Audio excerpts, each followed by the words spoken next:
Muito obrigado, Sra. Presidente, senhoras e senhores deputados.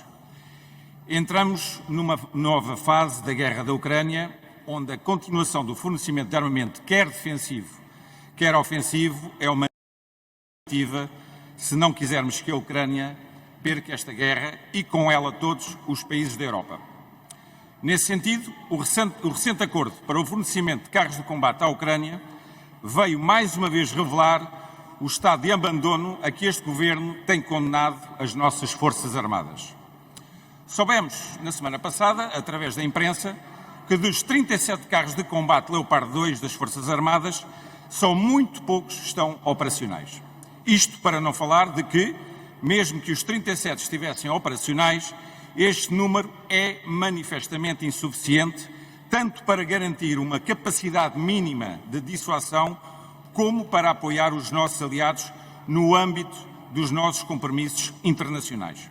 No fundo, e isto há que dizê-lo com força, infelizmente, com alguma vergonha, adquirimos e mantemos um número de carros de combate que mal permite a manutenção de uma escola de armas para evitar a extinção desta valência no seio do Exército Português.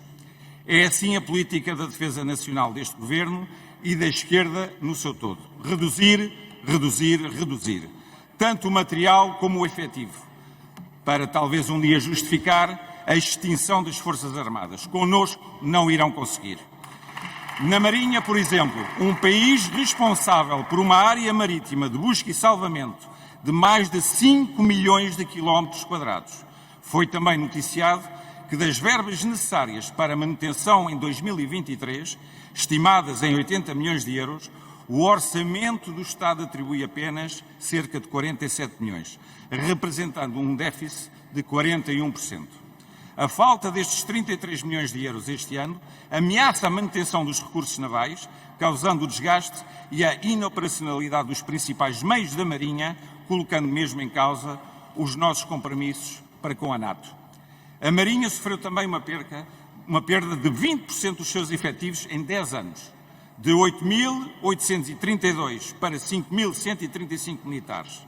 Se a tendência continuar em 2027, o ramo não terá praças disponíveis para embarcar. Segundo um estudo da Marinha, 57% dos militares deixam as Forças Armadas porque são mal pagos. Na globalidade dos três ramos, em 2012, havia cerca de 38 mil militares nas Forças Armadas. Em 2021, só havia 28.800. A redução total de militares foi de 24%. Nesta sangria de recursos humanos, o Exército é o ramo mais penalizado, tendo neste momento um déficit de cerca de 4 mil elementos em relação ao que deveria ser o seu real efetivo. É neste cenário de quase desmantelamento das Forças Armadas, com um conflito de alta intensidade a ameaçar toda a Europa, que o Sr. Primeiro-Ministro rasga o compromisso assumido com os nossos aliados de investir 2% do PIB na defesa já em 2024. Adiando esse objetivo de uma forma irresponsável, no nosso entender, para o final da década. Isto, apesar do enorme esforço que os nossos parceiros e aliados fazem para aumentar o investimento na defesa coletiva do continente europeu. Foi triste, ouvir o Sr. Primeiro-Ministro afirmar que só aumentaria o orçamento da defesa e ajudas europeias nesse sentido. Mais uma vez, o Sr. Primeiro-Ministro dá aos nossos parceiros europeus a imagem de um país mendigo, de mão estendida a pedir esmola, mesmo numa área vital como é a... Os antigos comandantes não escapam a esta política, abandonados, ostracizados, acusados pela esquerda. Muitos deles sobrevivem com pensões miseráveis, outros deficientes, dependentes de prótese e cadeira. Têm de esperar mais de um ano até que estas lhes sejam entregues. Isto tudo perante a indiferença do governo do país, que um dia juraram defender, mesmo que isso implicasse o sacrifício da própria vida. Ao conflito da Ucrânia, os tristemente conhecidos helicópteros Kamov, comprados quando o Sr. Primeiro-Ministro era Ministro da Administração Interna, num negócio que custou 348 milhões de euros ao Estado. Desde 2018, por vários problemas, sendo o maior a falta de manutenção, continuam à espera de serem entregues ao governo ucraniano, apesar da pompa e da propaganda do anúncio da sua cedência à marca.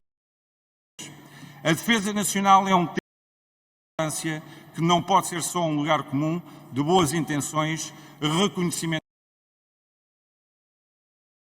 A defesa nacional precisa imediata que recupere uma indústria nacional de defesa, a recuperação dos seus efetivos, a modernização do seu equipamento, a capacidade para manter de forma contínua a sua prontidão.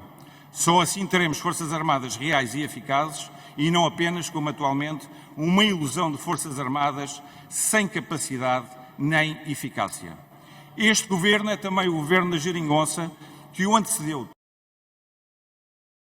e enfraquecer de Portugal. O Chega tudo fará para que Portugal tenha umas forças armadas verdadeiramente modernas e bem equipadas, onde os seus militares, elementos essenciais na defesa da pátria, sejam devidamente respeitados e valorizados. Muito obrigado. Muito obrigado, Sr. Presidente.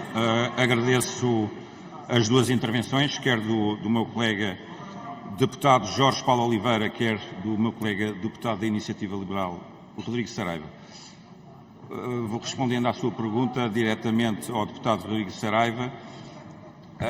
O orçamento para a defesa na Alemanha são de 100 mil milhões de euros. Já enviaram equipamento, bastante mais do que nós enviamos. Relativamente àquilo que o Sr. Deputado ouviu, eu também ouvi. Embora estejamos na mesma família europeia, não quer dizer com isso que a gente, obrigatoriamente, tenha que estarmos...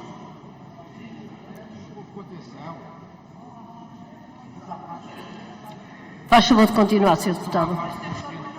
Temos uma guerra para ganhar e é isso que nos interessa. Relativamente aos antigos combatentes, como disse ali bem o nosso deputado do PSD, ainda hoje eu estou a ver aqui um artigo, que antigos combatentes guineenses voltam a exigir a nacionalidade frente à Embaixada de Portugal em Bissau. Portanto, nós temos que, de uma vez por todas, resolver esta questão dos antigos combatentes. Muito obrigado.